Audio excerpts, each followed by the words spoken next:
my email. It is all true crime ASMR at gmail.com, and I'll leave it in the description. Send me your stories, send me your real life events, because I'd love to read them on Terrifying Tuesday. And I just love that. That would be so cool to me, because I've had such weird events. So let's put a disclaimer in here. Nobody under the age of, say, 14, but viewer discretion is always advised, because you never know what triggers people, and I could go over every single one, but honestly, let's get into Terrifying Tuesdays, and they're my own terrifying events. Terrifying events. So the weirdest one, other than growing up next to, and I mean next door neighbors to Jeffrey Dahmer, I could actually see his house in the winter from the backyard of my house. Let's start with that. During that period of time, my mother and I had been followed home from Acme Click, which was a store, a grocery store that we had gone to every weekend. And literally, there were two men in a white van that followed us home. Then I found a grave in the back of our backyard, like on our property, a human grave. It was freshly dug, and I had always spent time in the woods, so I knew that it had to have been fresh. I even called my dad over, and I said, look at this. And I was so young, it never really fazed me as to what it was till I got older, and I realized, oh my god, this is actually a human grave. Then my dog, we went on a walk every single day into the Firestone property, which was thousands of acres behind my house. And the weird thing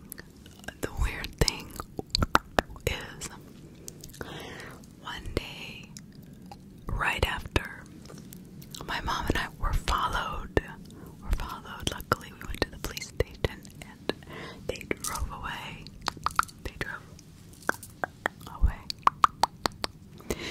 But then my dog, I noticed that she was kind of trailing behind me, and I didn't really think anything of it. We lived on a cul-de-sac in a safe area.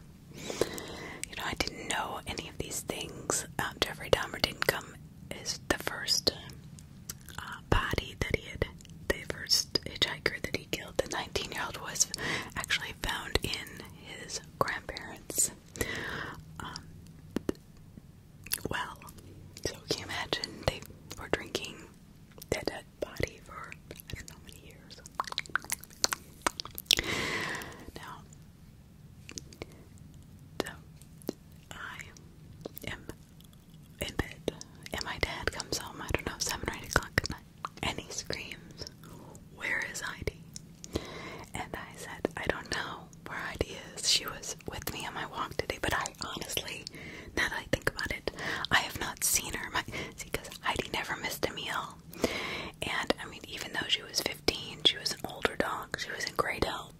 So I don't think she'd pick that day to die. And plus, we never found her body. Which, if a dog would go off to die, they usually went to the back of the ravine, you know, behind our houses. But I searched and could not find her at all. I mean, even Power, her buddy, searched with me. Her little German Shepherd buddy. So as my dad said that, we both had this kind of like fear look on our face, because he knew about the white van. And he was driving up, so he might have seen, I don't know, I never really asked him about it, but he might have seen the van parked down, because a white van was parked at the end of our cul-de-sac, right in front of our house. And as soon as he saw my dad running in front of me, because my dad kind of pushed me away so I would not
South Florida.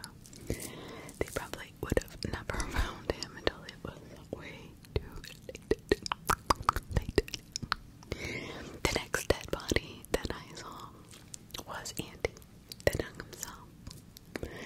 And that was really... I'm sorry, there was one more before that.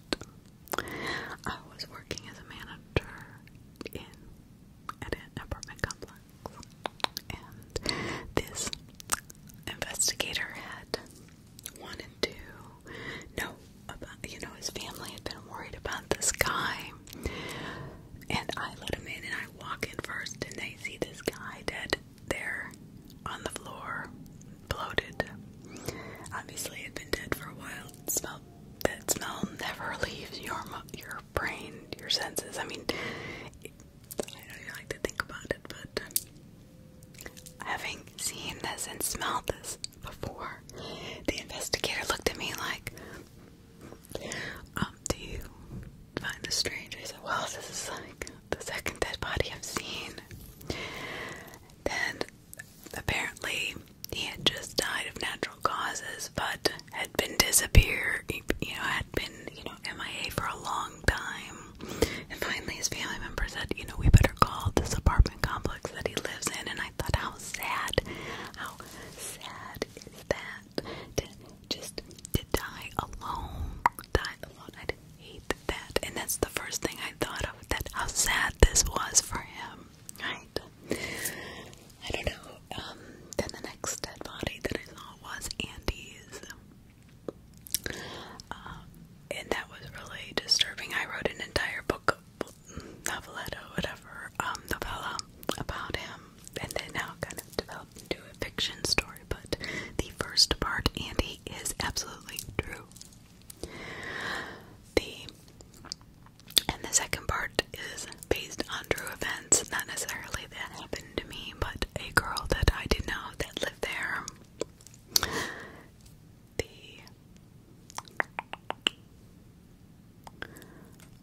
fourth dead body. The fourth dead body. The fourth was a girl, and this was a very strange set of circumstances. Her body was literally laid out like this on the side of 95, and I was driving to go to work at about 7 a.m. and she had black and blue, like she was beaten with a baseball bat. All over her body, her shirt, she had a lime green shirt on and men's underwear. And the shirt was pulled up over her face. And I'll never forget, because it was a Latino woman. And I found out that later from my mother, who had seen the woman in the paper. She was actually a 27-year-old mother of 3. And here, you know what the paper said? And this is a bunch of bull crap. I'm sorry. Because the paper said that she was actually run over by somebody on 95. Well, I was the first one on the scene, so I did not touch the body. I called 911. There was no way this woman was hit by a car. Her body was laid out like someone had pulled her by her hands, and later there pulled the shirt over her head. And she would have been in pieces if somebody was hit her at 80, 90 miles an hour. There's no way she was hit with a baseball bat. And that was the second time that I had known about the paper misinforming the public about what had actually happened. She was obviously beaten to death, but instead of saying that, it said she was drunk and she walked out into traffic, which was a disservice to her family. And I don't know who you are, but I feel for your family, and I am sorry that they couldn't even report your death correctly. The death body that I saw was a guy named Troy, and I know it's because my mother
six.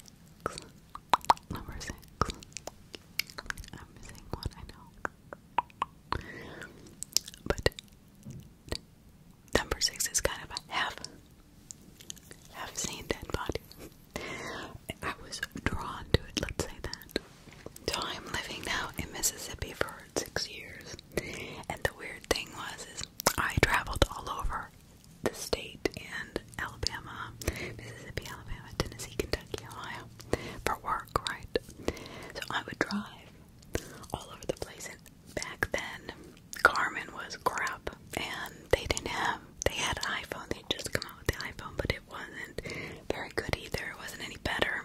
So I am following these directions, and I go over a horse and buggy, you know, with the little tiny, skinny, where the buggy used to go, the little covered bridge things, but it wasn't covered, it was just a bridge, and literally I'm thinking, oh my god, I'm lost, because I'm in the middle of nowhere, but that was most of my places that I went. I drove 90% of the time in the middle of nowhere, but I pull up on these 2 police officers and an ambulance, and I'm talking to my dad on the phone. Now probably nobody would believe me if I wasn't on the phone with either one of my parents, or, nobody can see this many dead bodies, nor naturally, I don't know. How many dead bodies have you seen? Okay. I'd love to know. Tell me. I want that email. I want to know your stories, your creepiest stories, your dead body stories, any stories that you have, because I want to know if anybody experiences the same strange stuff I do. It's become a joke in my house that, and literally my dad is on the phone as I'm talking to this police officer, and I said, I think I'm lost, and he goes, yeah, you're lost, because this is absolutely in the middle of, you are nowhere, because I don't even know how you got here. That's the weird part, because they were looking for a dead girl. I said, and my dad laughs, he says, well, if there's a dead person, Jodi will find her. Oh my god, this cop looked at me like, I said, it's a long story, but yeah, I'm for some reason drawn to dead people. I don't know if their spirits reach out to me because they know that I can talk to them, or see them. I try not to bring that kind of stuff into my life, because it can really wreak havoc if you allow too many in, especially if they have something to tell somebody. Then it becomes a quest, a mission, and you can't eat, you can't sleep, you can't think. It's not healthy. So I've learned over the years to kind of look past, or not do them. I don't pay any attention to it. Maybe someday I will, I don't know, but I did not see her that day. That's the thing. I didn't feel her presence, and that's what I told the police, and I said, well, if you want my unexpertise advice, I said, this isn't where she is. I can feel it. And he just kind of looked at me like I was nuts. I'm like, well, I'm just letting you know from somebody who, for some reason, has this gift of seeing dead bodies. So that is some of my terrifying experiences. So please send me yours. I don't want to be alone. I don't want to be alone in this. But then there's other terrifying things that have happened around here. And one of the things is this man, this Dr. Stewart, it was a dentist, had actually injected his, I think 6 of his patients, including a child with HIV. That was back a long time ago, probably 30 years ago. And he was convicted of murder. All these people that were married, young kid, it was sick. It was like, what are you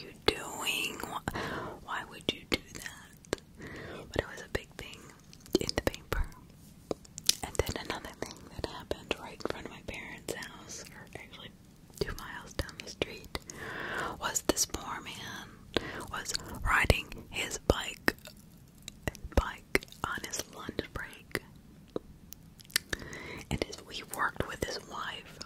Well, this woman had just left the local pain clinic in Hope Sound, maybe Stewart, I don't know, but apparently was nodding off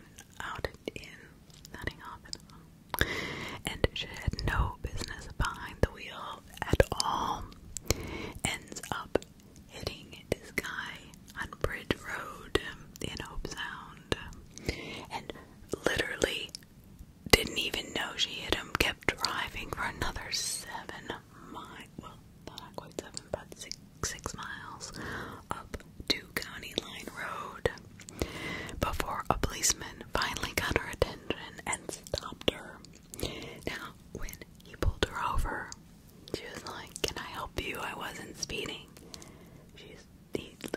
Literally, the look, I can't imagine the look on his face. He said, "Do you know what you hit about 5 miles back?" She said, "No, I didn't hit anything." He said, "Ma'am, come step out of the car. I think you need to see this."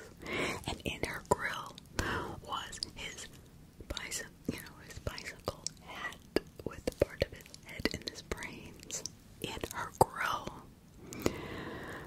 Can you imagine?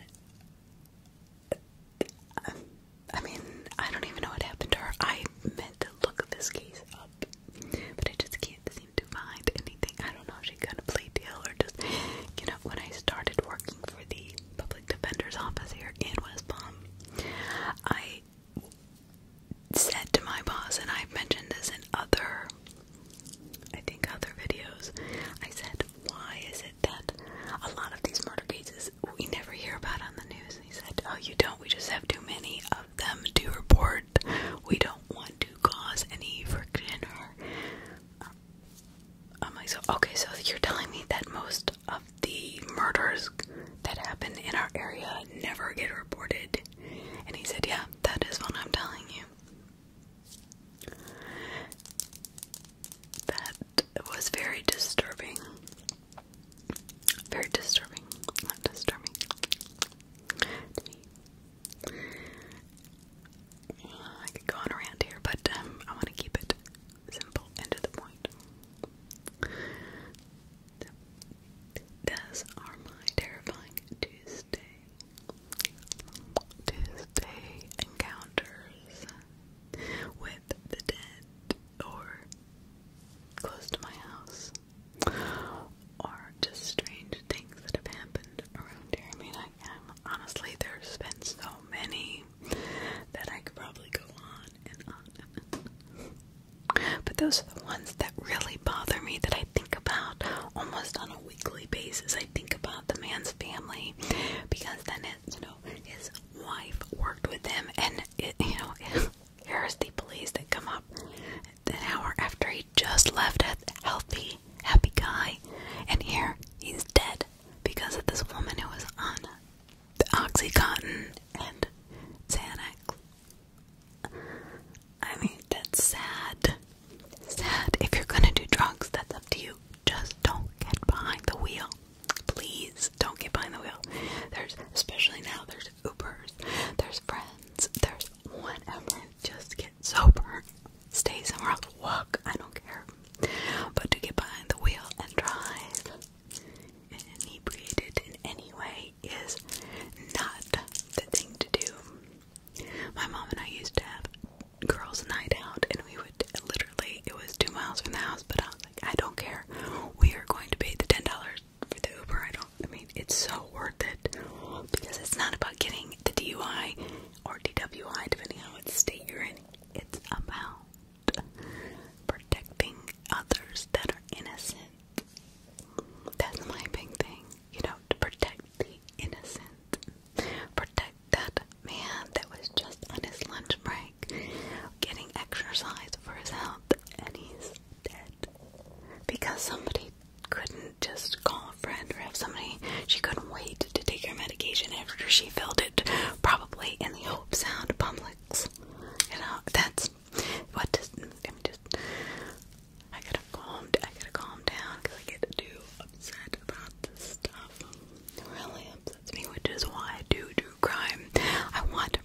awareness to what it does and how much true crime goes untold.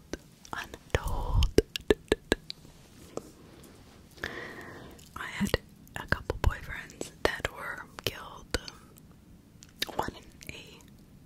Three. One blew himself up, and the second one died in a car accident years later after we were not dating. And then the last one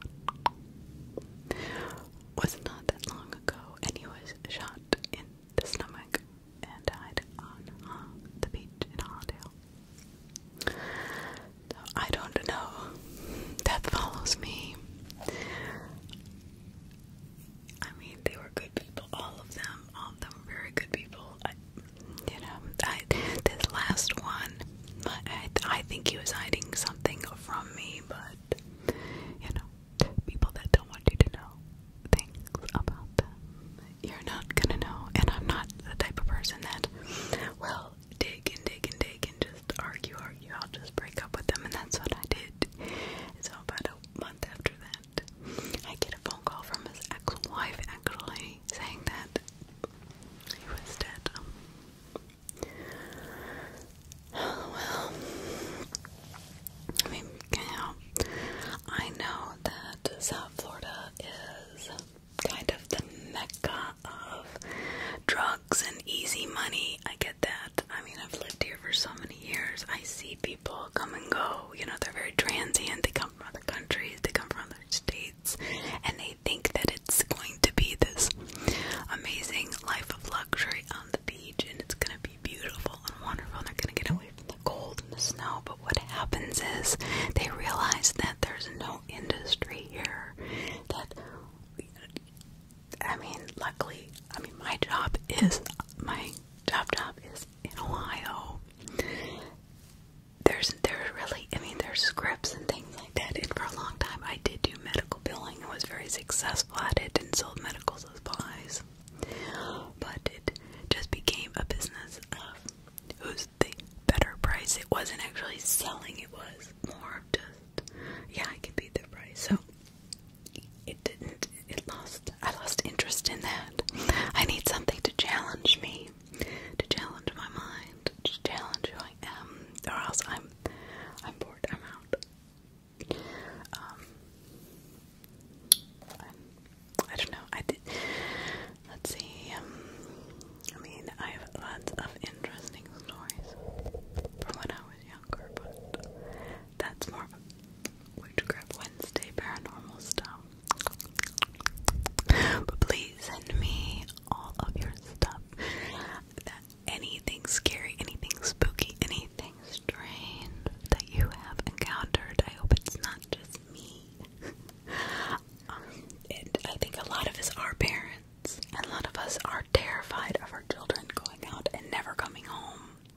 There was a kid, right, 2 months ago, and I think I told you all this, but he was riding his bike. He said, "Mom, Dad, I'm just gonna go ride my bike down the street."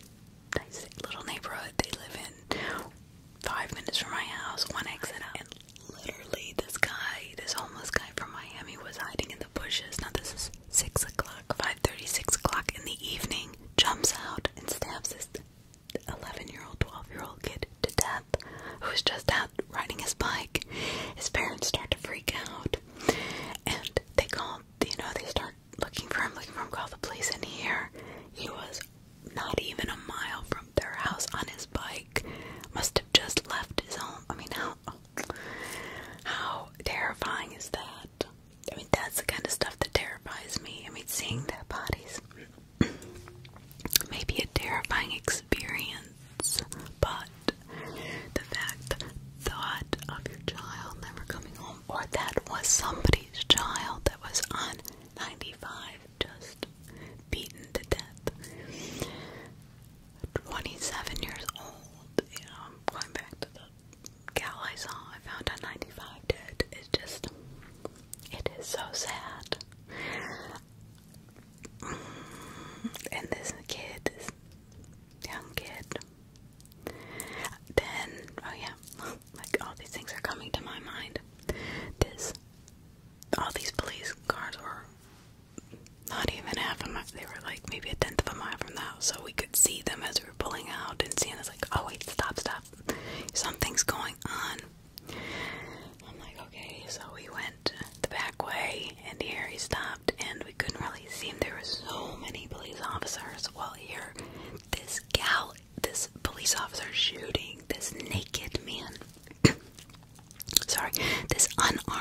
drunken man trying to escape from her. He's obviously mentally impaired, and all he's doing is trying to run away from him, and instead of talking to him, she shoots him. I mean, he's literally scared for his life running. This happened not even a month ago. This is after the kids. I mean, it's one thing after another down here, I swear. And I never saw it in the paper. The only reason I found out is because my neighbors are police officers, and I asked them. That's the only way I would have known. And they had said, well, they told me this story. And I just said, okay, because, I don't want any problems in my own neighborhood. That's the last thing I need. But I often think to myself, why shoot them? Why take violence when these people, obviously he's unarmed. He didn't hurt anybody. He was having a mental breakdown. He needed maybe a shot with a tranquilizer. Okay, I get that. But to shoot him with a gun, now I don't think it killed him, but it could have. It definitely could have killed him. And that just bothers me. It really does. To hurt the innocent for no reason is terrifying to me. That so many people are unprotected in this world. Please send me again your scary stories or events. And if you know anything, if you do live around here and you know anything more about any of the cases that I've talked about, I'd really like to know if you've heard of them or if you know of these people. I don't know. I don't know how so many things can go awry.